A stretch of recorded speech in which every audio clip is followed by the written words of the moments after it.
북한에는 단 한마디만으로 사람들을 공포에 떨게 만드는 말이 있습니다.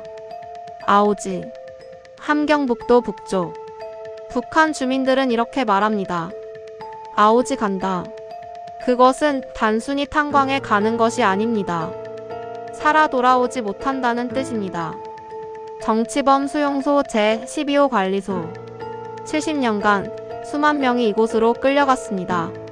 그들의 제목은 김일성 초상화를 떨어뜨렸다. 남한 방송을 들었다. 친척이 탈북했다. 농담을 잘못했다.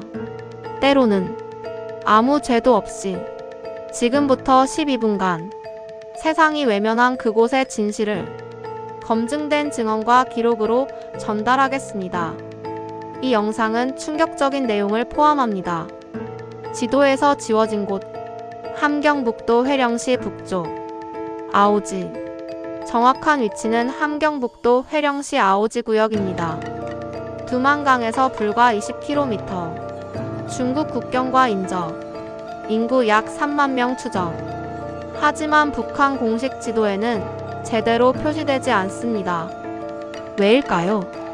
역사를 거슬러 올라갑니다. 아오지 탄광의 시작은 일제강점기입니다. 1930년대 일본이 석탄 채굴을 시작했습니다. 매장량 약 3억 톤 추정. 고품질 무연탄. 깊이 지하 1000m 이상. 전쟁 물자를 위한 강제 노역. 당시에도 조선인들이 강제 징용되었습니다. 많은 이들이 탄광에서 죽었습니다. 그리고 1945년 해방. 북한 정권이 수립되었습니다. 하지만 아오지는 해방되지 않았습니다. 1947년 김일성이 명령합니다. 정치범을 아오지로 보내라. 아오지는 정치범 수용소로 변합니다. 공식 명칭 제12호 관리소.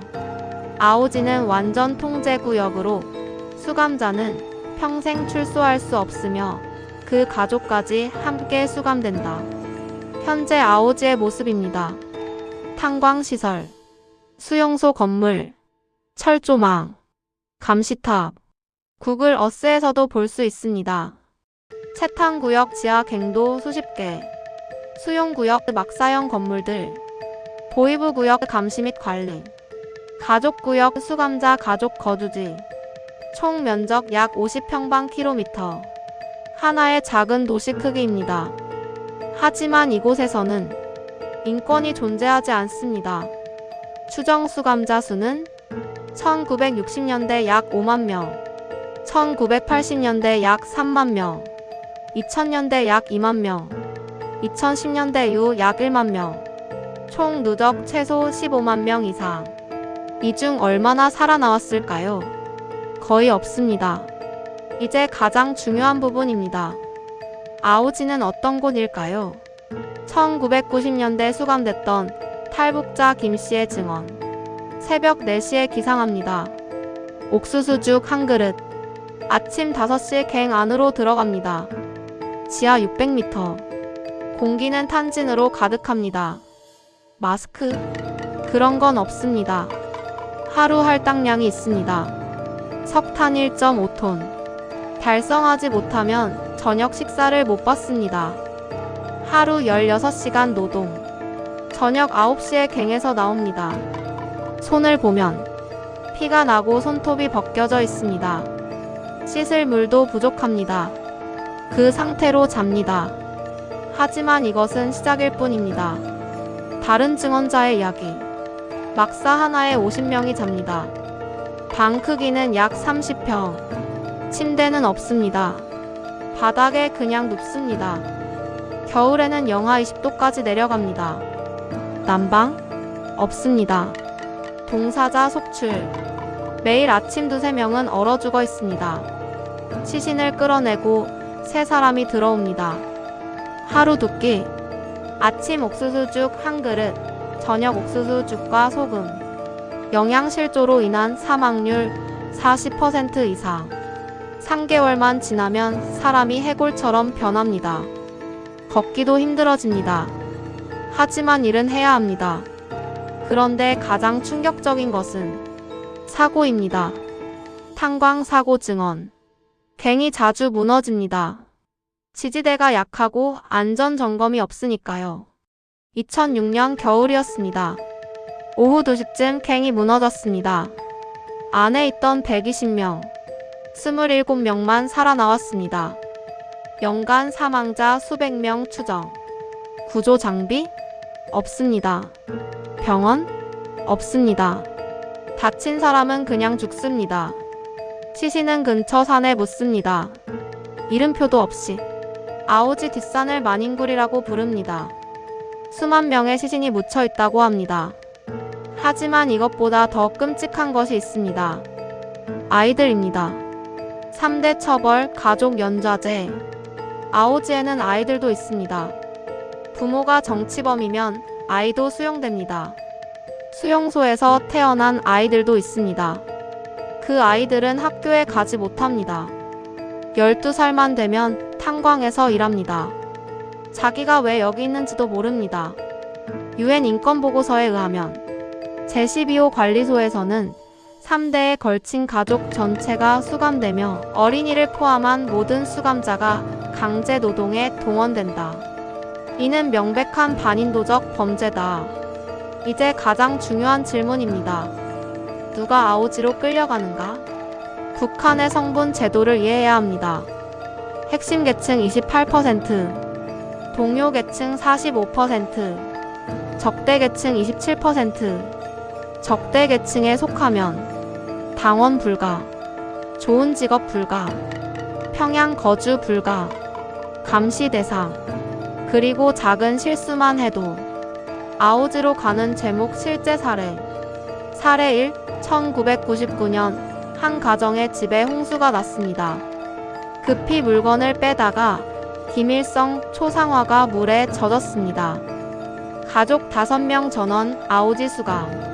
사례 2는 2005년 라디오로 남한 방송을 들은 것이 적발. 본인 부모, 아내, 자녀 2명, 총 6명 수감. 사례 3, 2010년 딸이 중국으로 탈북.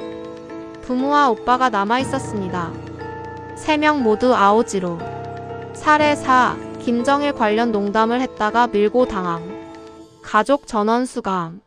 사례 5, 중국 상인과 무역하다 외화 부정 사용 의심. 3대 모두 수감. 이것이 3대 처벌입니다. 한 사람이 정치범이 되면 본인, 부모, 배우자, 자녀, 형제자매, 경우에 따라 조부모, 손자녀, 최대 20명 이상이 함께 수감됩니다. 탈북자 이씨의 증언. 저는 아오지에서 태어났습니다. 할아버지가 1970년대에 수감되었다고 들었습니다. 무슨 죄인지는 끝까지 몰랐습니다. 아버지도 아오지에서 태어나 아오지에서 죽었습니다. 저는 22살에 탄광사고로 다쳤고 더 이상 일을 못하게 되자 쓸모없다며 석방되었습니다. 2012년 탈북했습니다.